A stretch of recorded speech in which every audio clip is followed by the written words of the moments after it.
আসসালামু আলাইকুম। সবাইকে কোরবানি ঈদের অনেক অনেক শুভেচ্ছা। আমাদের এখানে গতকাল ঈদ সম্পন্ন হয়েছে। ঈদ উপলক্ষে আমরা সবাই বাহিরে ঘুরতে বের হয়েছিলাম এবং বাহিরে পটলাকের আয়োজন করেছিলাম।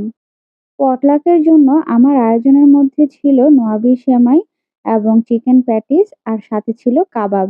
এই আইটেমগুলো আমার ভাগ্যে পড়েছিল, তাই আমি এগুলো করে নিয়ে গিয়েছিলাম। আমরা সকাল সকাল সবকিছু গুছানো শেষ করে রেডি হয়ে বের হয়ে গিয়েছিলাম যাত্রার উদ্দেশ্যে। আলবার্টার ব্যাম্ফে আমরা পটলাকের আয়োজন করেছিলাম। সেখানে আমরা একসাথে যাচ্ছিলাম। যাওয়ার সময়ে হালকা গুঁড়ি গুঁড়ি বৃষ্টি হচ্ছিল। এই বৃষ্টির মধ্যে প্রকৃতিটা খুবই সুন্দর লাগছিল। পাহাড়ের এক পাশে মেঘে ঢাকা ছিল, আরেক পাশে আলোকিত ছিল। এই দৃশ্যগুলো দেখতে খুবই সুন্দর লাগছিল। আলহামদুলিল্লাহ, খুবই সুন্দরভাবে আমরা পৌঁছে গিয়েছিলাম ব্যাম্পে। ব্যাম্পের এই অদ্ভুত সৌন্দর্যগুলো আপনি চোখে না দেখলে বিশ্বাসই করবেন না। ছবিতে যতটা না সুন্দর, তার থেকে বাস্তবে অনেক বেশি সুন্দর এই দৃশ্যগুলো দেখতে। চারপাশের দৃশ্যগুলো এতটাই মনোমুগ্ধকর যে আপনি আপনার চোখ এই দৃশ্যগুলো থেকে সরাতেই পারবেন না। বৃষ্টি হওয়ার কারণে এবং আকাশ মেঘলা থাকার কারণে আমরা এই সৌন্দর্যটা দেখতে পেয়েছিলাম। এতটা সুন্দর লাগছিল যে মাশাআল্লাহ না বলেই পারলাম না। পাহাড়ের ভিতর থেকে মেঘগুলো ভেসে ভেসে আসছিল এবং আকাশটা যেন পাহাড়ের সাথেই মিশে গিয়েছিল। পাহাড় এবং এই লেকের সৌন্দর্যগুলো সত্যিই অসাধারণ দেখতে। আল্লাহ কত সুন্দর করেই না এগুলো সৃষ্টি করেছেন আমাদের জন্য। এখানকার পানিগুলো একেক ধরনের রূপ ধারণ করে থাকে। কখনো নীল, কখনো সবুজ, কখনো সাদা। না জানি আরো কত রঙের হয়ে থাকে। গাড়িটা যতক্ষণ চলছিল আমরা ততক্ষণ পর্যন্ত এই দৃশ্যগুলোই দেখতে দেখতে গিয়েছিলাম।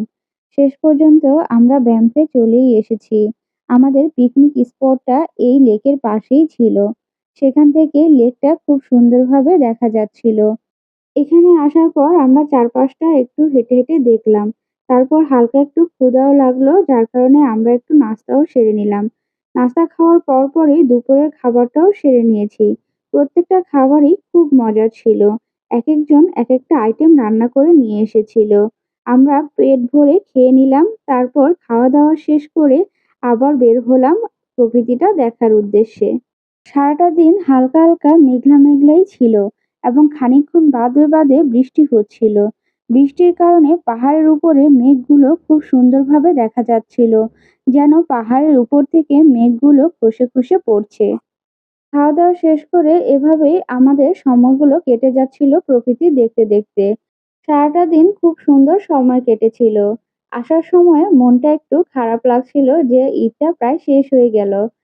আবার আমাদেরকে ঘরে ফিরে যেতে হচ্ছে। আর আপনজনদেরকে খুবই মিস করছি। এই দেশটাতে আমাদের আপনজন বলতে কেউই নেই। শুধু কাছের কয়েকজন মানুষ আছে যাদেরকে আমরা এখন আপন বলে নিতে পারি। তাদের সাথেই আমাদের সুন্দর সময়গুলো এভাবেই কেটে গেল এবং আমাদের ঈদটাও শেষ হয়ে গেল।